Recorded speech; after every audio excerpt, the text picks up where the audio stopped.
Hi, here I am in my garage. Here I am in Ty Lopez's garage in my garage. Here in my garage, just bought this new Lamborghini here. You think I got all these cars with money and buying them? No, knowledge. I got these cars from books. If I had a car from a book, it'd be Herbie the Love Bug before what happened to him. Listen, it's another day and it's another upload on the Peethan channel, and Candace Owens has sent me an email. I want to say that Candace Owens sent me an email. It's true that she did that, but apparently it's her newsletter that I was inexplicably signed up for. I did not mean to subscribe to Candace Owens' newsletter. I don't know how that happened. Listen, to make a long story short, she sent this email back in the beginning of October. So that's why she's talking about Halloween in it. I got really sick in October and I couldn't make this video when I wanted to. And part of me was bummed, but was ready to just make a different video until I actually read the email. The email itself has nothing to do with Halloween, and it's not really related to Halloween at all, actually, but she had to send something for her October newsletter. I'm still waiting on the one for December, Candace. You haven't sent it to me. Let me hear about how Christmas has gone woke or whatever. If you don't know, Candace Owens is a right-wing white supremacist commentator. She works for the Daily Wire, which is owned by Ben Shapiro, even though she was like friends with Kanye when he was being super anti-Semitic. She's so anti-Semitic she's gone back around and is anti-Israel, like not for the right reasons. She likes the fascism and the Islamophobia and the war machine stuff, but not so much the other stuff about Israel, the only other thing about it. Okay, anyway, so she sent me this email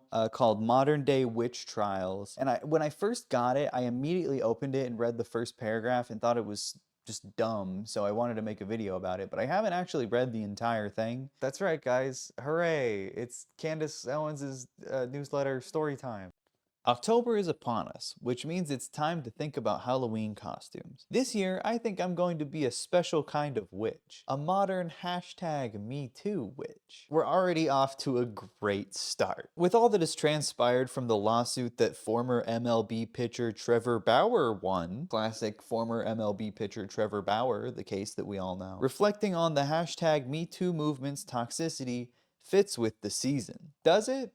Who is this former MLB pitcher, Trevor Bauer? Okay, so Candace Owens immediately lied in this email. Trevor Bauer did not win any lawsuit. He settled outside of court. So do we still need to be reflecting on the Me Too movement this season? Happy holidays. Contemplating my Halloween costume got me thinking about the Salem witch trials, a moment in American history which is still shocking. American history? The Salem witch trials were before America. Candace, that's like 100 years before the Constitution, Candace. That's literally like 100 years before the United States of America is founded. I guess in terms of American history, she means like the American continent. I guess that counts. Most of us learned about the Salem witch trials in school, but the story never ceases to amaze me. The trials included a series of hearings and prosecutions of people accused of being witches in colonial Massachusetts starting around February 1692 and running until May 1693. That was an insane run-on sentence. Did AI write this? The Salem witch trials were a series of hearings and prosecutions of people being accused of witchcraft in colonial Massachusetts between February 1692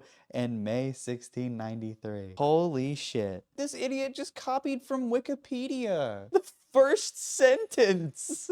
No wonder it felt so out of place. Did she not think anyone would notice that? Candace thinks her readers are stupid, and she's only a little right. Also, she says the trials included a series of hearings and prosecutions, but the Wikipedia says the witch trials were a series of hearings and prosecutions. She changed one word to make it seem a little different than the Wikipedia definition, only to make it a worse definition. It can't include any more things. That's just what it is. In the tiny town of Salem, Massachusetts, 200 people were accused, 30 were found guilty, and 19 were hanged. Actual occurrences, actual death. The majority were women, but 5 men and 2 dogs were also executed. At least 1 man died while being tortured, and 5 died in jail. All of that is just from the first paragraph of Wikipedia. Oh god. Accusations started out with someone claiming that an illness or death was caused by witchcraft, and that's all it took to get hysteria to spread. So someone who got the flu or became ill could claim a witch gave them that sickness, and if the local magistrate deemed the claim credible, the accused would be arrested and brought in for public examination,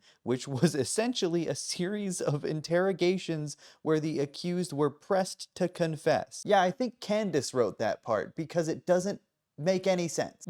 This is like 7th grade essay writing level. When I started reading this, I didn't expect it to be written by a child. I thought it would just be stupid. They were then put on trial and witch trial tests ensued. It is incredible to consider that any of this actually took place in American history. This is AI. It has to be AI. Oh my god, I found the part. Oh my god. After someone concluded that loss, illness, or death had been caused by witchcraft, the accuser entered a complaint against the alleged witch in the local magistrates. The complaint was deemed credible. The magistrates had the person arrested and brought in for public examination. Essentially, an interrogation where the magistrates pressed the accused to confess. Oh my god. One of the witch trial tests was a swim test. I'm kind of losing the point of what this newsletter was even supposed to be talking about. This is about Me Too and cancel culture? Is it? According to teachings from medieval times, just teachings, I don't know which ones, it was impossible for a witch to read scripture aloud. They simply couldn't do it. So this test required the accused to recite selections from the Bible, often being the Lord's Prayer. They could not, however, make any mistakes. Having a lisp, being illiterate, and being nervous were all proof of witchcraft, and sometimes, even if the accused read without error, they were still hanged. The touch test denoted that if the victim of witchcraft had a unique reaction to physical contact with the accused, then the sorcerer's evil was proven. Sorcerer? For example, if I was suddenly seized with fits of some sort? What? An accused witch would be forced to touch me. Had I been magically healed from their touch, my quote healing would have been evidence that they had put me under some sort of spell in the first place. For the witch cake test, witch hunters would take some of the victim's urine, that's correct, urine, and mix it with rye meal, ashes, and ingredients for a cake. Obviously, this isn't the kind of treat you'd want to pick up while trick-or-treating at the house next door. Thank you, Candace. One of my personal favorites is the witch's marks test. Why is that your favorite, Candace? You're not going to explain that? These tests and trials seem completely bizarre, especially considering the fact that they took place in our fairly recent American history. It's like 350 years ago.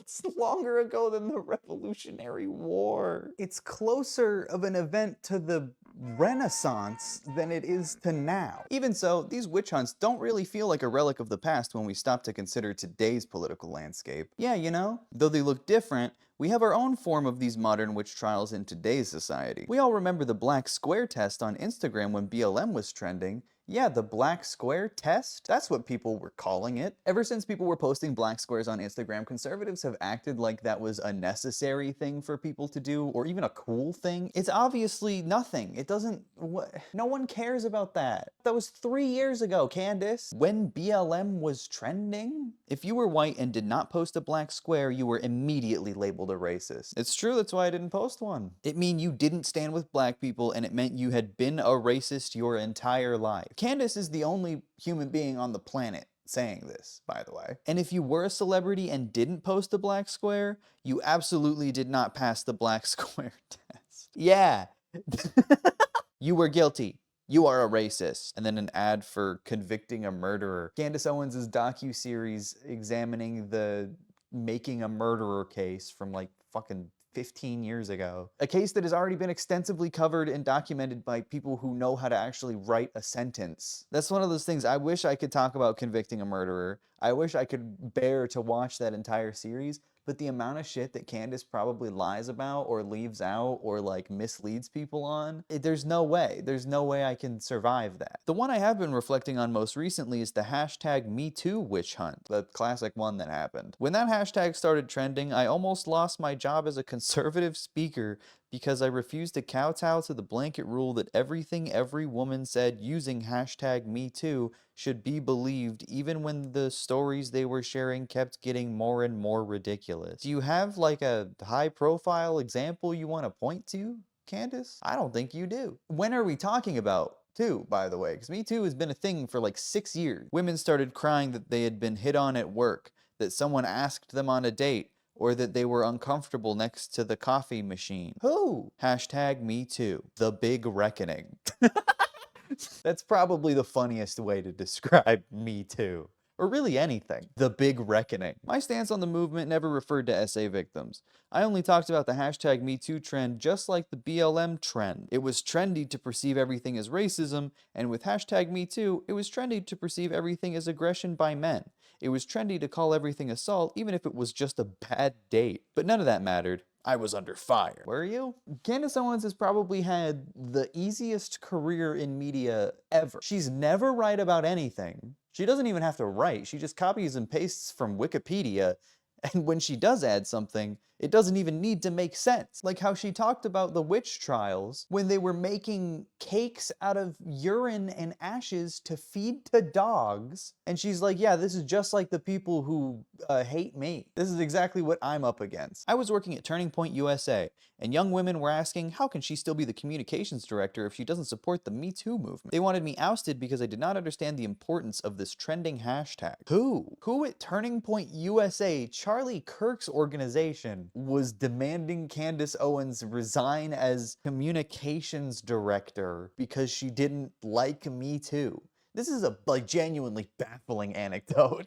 Except I did understand it. I understood exactly what was happening. I was watching men lose their jobs and be forced to step down from their careers based on accusations. Great men like Bill Cosby, Louis C.K., and Harvey Weinstein. All it took was one woman who used a hashtag without any further examination. Women who were not actual victims. Like who? Some women wanted revenge on certain men, and they were all suddenly empowered to make up allegations. I mean, if she's talking about like the baseball guy from the beginning, there's no proof that anything was made up.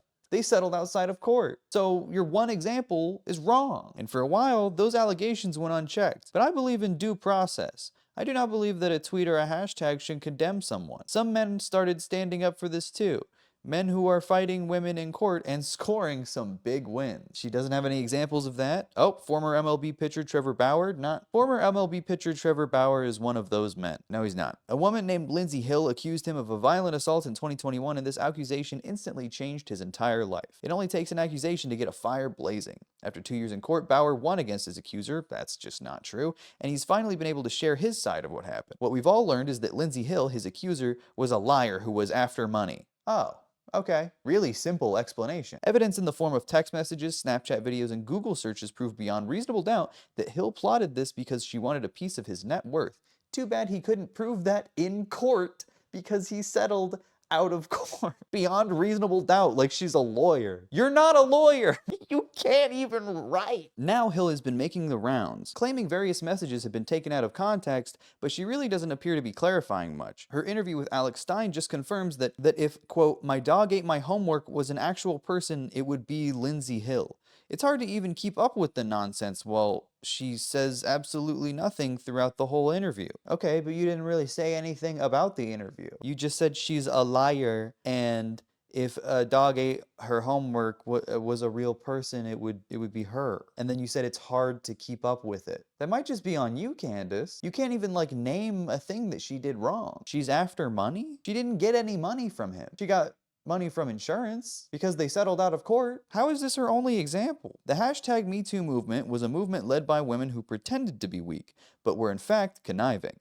These women understood that in a movement with power and without checks and balances, they could make up allegations as they accused any and everyone. Whether these women wanted fame or money or power or community with the other hashtag MeToo witches to rally around them, it was toxic. It always has been toxic, and it always will be toxic. And you can buy her merch too. Wait, the Me Too women are the witches? I thought the men were the ones on trial, meaning they would be the witches. But if the women are still the witches, then the women are still the witches, and then the trial is still on the women, which is how it actually works. I don't think Candace Owens is very smart, I'm gonna be real. I cannot believe her only example was just not true. Listen, man, I didn't have a lot of respect for Candace Owens to begin with, but knowing that she just ripped her newsletter straight from Wikipedia to describe something that didn't ultimately make any sense, I think it's another level of general incompetence. I've talked about before how being a conservative is like being on easy mode, especially when it comes to being an influencer, or in this case, a political commentator with the depth and knowledge of an Instagram influencer. You literally don't have to be right about anything. You can just make stuff up steal from Wikipedia. And I mean, she's not respected. No one likes her. And it's clear that she doesn't actually put any effort or care into making these kinds of arguments. She just kind of lazily throws together talking points that rely a lot on you not knowing what she's talking about. Let me know if you want me to read any more of Candace's newsletters if she decides to send any more to me. I don't know what else to do about them. Thank you so much for watching. Leave a comment, let me know what your favorite witch trials test was.